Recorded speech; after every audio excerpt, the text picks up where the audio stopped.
Hello दोस्तों, कैसे हैं आप सभी लोग। आप सभी का स्वागत करता हूं फिर से अपने चैनल नॉलेज बाई जी पर। मैं हूं आपका दोस्त अमित कुमार, लेकर आया हूं आपके लिए एक और न्यू इन्फॉर्मेटिव वीडियो लॉ से संबंधित।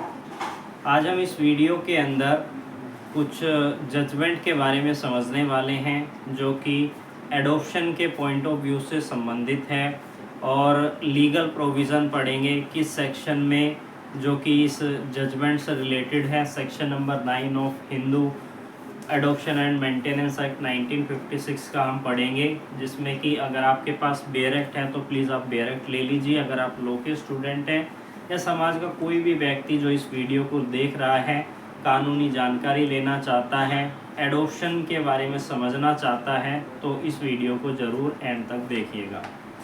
तो एक रीसेंट की जजमेंट है जो अभी आई है, उसी पर हम डिस्कशन करेंगे, जिसमें चाइल्ड एडॉप्शन की बात की गई है, जिसमें बात की गई है कि मदर के पास क्या एडॉप्शन का राइट है या नहीं है। केस के फैक्ट के अनुसार यहाँ पर जो मद्रास हाई कोर्ट है उसने मदर के फेवर में जजमेंट जो है पास किया है।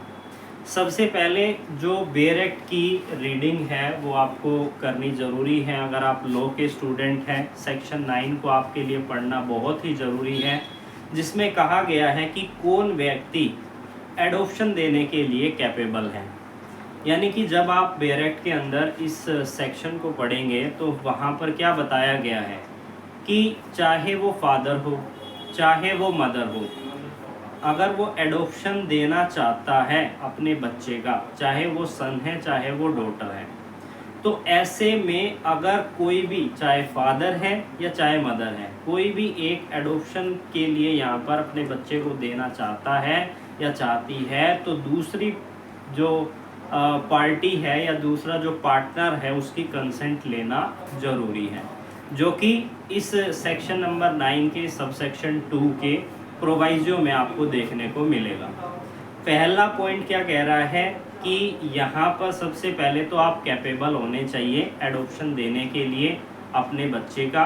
दूसरी चीज़, फादर और मदर दोनों के पास इक्वल राइट है एडॉप्शन के संबंध में। और इसका प्रोवाइजो हमें क्या कहता है, यह कहता है कि आप एडॉप्शन तभी दे सकते हैं जब आपके पार्टनर की आप कंसेंट ले लेते हैं कि हम यहाँ पर एडॉप्शन देना चाहते हैं। अब ये जो केस था, केस का नाम मैं आपको बता देता हूँ, स्क्रीन पर आपको दिख रहा होगा। Ashok Kumar versus the inspector journal of registration and other, Madras high court का ये केस था, जिस पर रिसेंटली मद्रास हाई कोर्ट ने डिसीजन दिया है। साथ ही इससे रिलेटेड एक और केस है, उसको भी हम डिस्कस करेंगे, जो है Geeta Hariharan versus RBI 1999 Supreme Court का केस है, इसको भी हम डिस्कस करेंगे। लेकिन बहुत से ऐसे पॉइंट भी हैं जो, यानी कि एक्सेप्शंस दी गई हैं इस सेक्शन में, जिसमें कि कहा गया है कि आपको अपने पार्टनर से कंसेंट लेने की ज़रूरत नहीं है जब भी आप अपने बच्चे को एडॉप्शन के लिए दे रहे हैं। अब वो कौन कौन सी सिचुएशन है, इसके लिए आपको section number 9 of Hindu adoption and maintenance act को पढ़ना होगा, जिसमें कि कुछ पॉइंट प्रोवाइजियो के अंदर भी दिए गए हैं और कुछ पॉइंट दिए गए हैं सबसेक्शन 4 के अंदर। जिसमें सबसे पहला पॉइंट है कि आपका जो पार्टनर है उसकी डेथ हो गई है।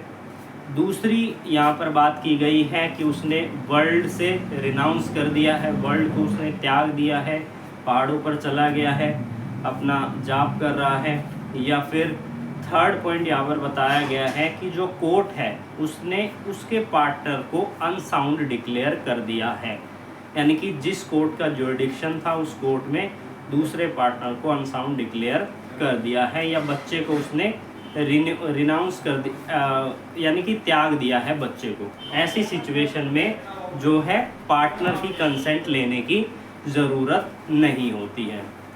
साथ ही जो ये हमारा दूसरा केस था, गीता हरिहरन केस, जिसके अंदर एक और पॉइंट जो है इंटरप्रेट किया गया था, जिसमें एब्सेंस वर्ड को इंटरप्रेट किया था। एब्सेंस वर्ड यानी कि अगर कोई भी, चाहे फादर एडॉप्शन के लिए किसी बच्चे को दे रहा है तो मदर एब्सेंट है, और मदर जो है एडॉप्शन के लिए बच्चे को दे रही है तो फादर एब्सेंट है। तो इस एब्सेंट का मतलब क्या है वो इस केस के अंदर इंटरप्रेट किया गया है। इस केस में यह कहा गया था कि एब्सेंस का मतलब लाइफ टाइम के बाद एब्सेंस होना नहीं है, यानी कि मृत्यु के बाद एब्सेंस होना, वो एब्सेंस यहाँ पर इसका ये मतलब नहीं है। एब्सेंस का मतलब है कि उसने उसकी जो ड्यूटी बनती थी अपने बच्चे के प्रति, उसको केयर करने के लिए वो उसे फुलफिल नहीं कर रहा है, तो वो कोर्ट की नज़र में, कानून की नज़र में एब्सेंस कहलाएगा, क्योंकि उसकी ड्यूटी थी कि वो बच्चे के केयर के लिए कुछ स्टेप ले। तो वैसे तो ये केस जो गीता हरिहरन का था ये गार्जियनशिप से रिलेटेड था, लेकिन इसमें एब्सेंस वर्ड को भी इंटरप्रेट किया गया, जो कि बाद के केस के लिए रेफरेंस का यहाँ पर पॉइंट बन गया। दूसरा केस हमारा क्या था? Ashok Kumar versus the inspector general of registration and other, Madras high court का। अब इस केस के अंदर क्या पॉइंट यहाँ पर जो मेन पॉइंट है जो हमें समझने हैं, उसमें मेन पॉइंट यही लिखा था, marital status of A women can not be determining factor in a child adoption. यानी कि यहाँ पर स्टेटस की बात की जा रही थी। मैं दोनों जजमेंट के लिंक डिस्क्रिप्शन में दे दूंगा, आपको केवल उन दोनों जजमेंट को रीड करना है, आपको समझ में आ जाएगा कि क्यों ये दोनों जजमेंट जो है इम्पोर्टेंट है। अगर आप एलएलबी के भी स्टूडेंट हैं, आपका फैमिली लॉ का जो क्वेश्चन, फैमिली लॉ का एग्ज़ाम है और एडॉप्शन के बारे में पूछा गया है, सेक्शन 9 के बारे में पूछा गया है, तो आप इन दोनों जजमेंट का रेफरेंस जो है आप दे सकते हैं। तो सेकंड केस हमारा क्या कह रहा था? Ashok Kumar versus the inspector general of registration and other का। इसमें कहा गया था कि मैरिटल स्टेटस जो चाइल्ड के एडॉप्शन के लिए एक निर्धारित फैक्टर नहीं माना जाएगा, क्योंकि इस केस के अंदर क्या हुआ था कि जो मदर थी उसने 18 साल की एज प्राप्त करने से पहले ही किसी के साथ रिलेशनशिप में वो थी और उसके बाद बच्चे का जन्म हो गया। उसके बाद फादर जो था वो एब्सेंस हो गया, यानी कि उनका उनसे कोई कांटेक्ट नहीं था, ना ही वो बच्चे की जिम्मेदारी लेना चाहता था। तो ऐसे में क्या किया गया?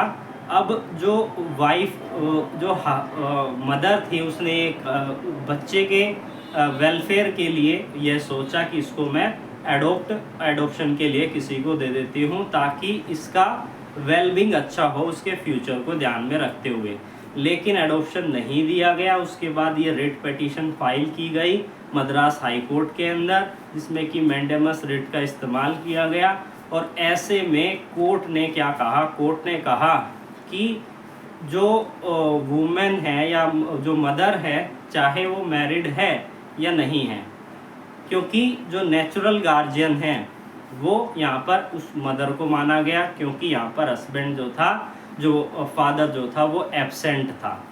इसमें आपको जो जब आप सेक्शन नंबर 9 को पढ़ेंगे Hindu maintenance and Hindu adoption and maintenance act के, तो यहाँ पर फादर और मदर टर्म का इस्तेमाल किया गया है। जब आप एक्सप्लेनेशन पढ़ेंगे तो यहाँ पर फादर और मदर टर्म को एक्सप्लेन किया गया है, कहीं भी spouse word husband and wife का इस्तेमाल नहीं किया गया है। तो यहाँ पर आपको इस चीज़ को ध्यान में रखना है। गार्जियन का क्या मतलब होता है? जो भी बच्चे को और उसकी प्रॉपर्टी को केयर करेगा उसे गार्जियन माना जाएगा, चाहे फादर मदर ने विल के द्वारा किसी गार्जियन को अपॉइंट किया हो, चाहे कोर्ट ने नियुक्त किया हो उसे गार्जियन। तो इस जजमेंट का लिंक मैं डिस्क्रिप्शन में दे दूंगा। इस जजमेंट को आपको ज़रूर पढ़ना है ताकि आपको और अच्छे से क्लियरिटी आ जाए, और इसी तरीके की और लीगल जानकारी के लिए आप हमारे साथ जुड़ सकते हैं। तब तक के लिए धन्यवाद।